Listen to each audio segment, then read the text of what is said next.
majina naitwa Geoffrey Ruku. Mimi ni mbunge wa Mbeere North kutoka huko Embu County, Tharaka County, pande hiyo. Your Excellency, ni maajabu ya kwamba ati leo mimi nakuwa introduced na Peter Karuma.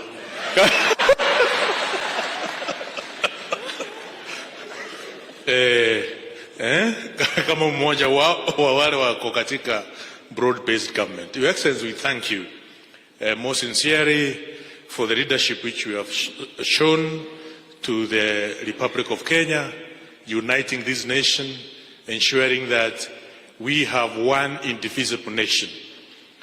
Pale kwetu jana tulikuwa na Mheshimiwa Karuma uko Tharaka, na tulikuwa na watu wengi na walitutuma na salamu kutoka huko pande ya Tharaka,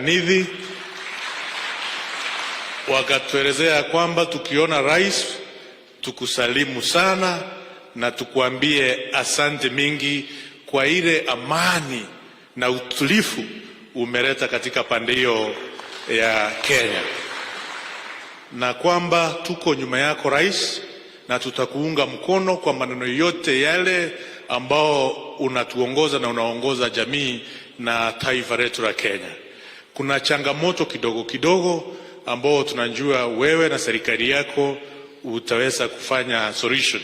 Kuna changamoto kidogo ya SHIF, NHIF, hiyo maneno kidogo kidogo. Tunajua rais uko na uwezo, uko na nguvu ya kuhakikisha mambo yote inaendelea vizuri. And I think for those who are in government, who may be doubting the capability and decisiveness of His Excellency to make very difficult decisions, please, you better work very hard. Jua yale ambao unafanya katika your state department ama wizara, very to which shoka itakuangukia. Tumeona shoka ikiangukia mtu mkubwa, sio waziri na wengine ambao wanaweza fanya serikali isiweke maneno sawa sawa. So I'm talking to those who are in executive.